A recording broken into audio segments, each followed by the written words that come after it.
Hello guys, in this video I'm going to show you how to enable alarm even if your boat is still in the OnCourse application. But first of all, I just want to mention, please don't forget to subscribe to our channel, because at 100,000 subscribers we are going to show you our YouTube revenue statistics and growth strategy, how to make money online.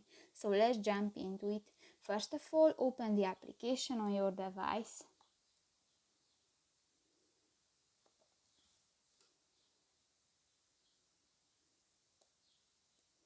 Click to the three lines at the upper right corner of the screen and go to the settings button in the tools section.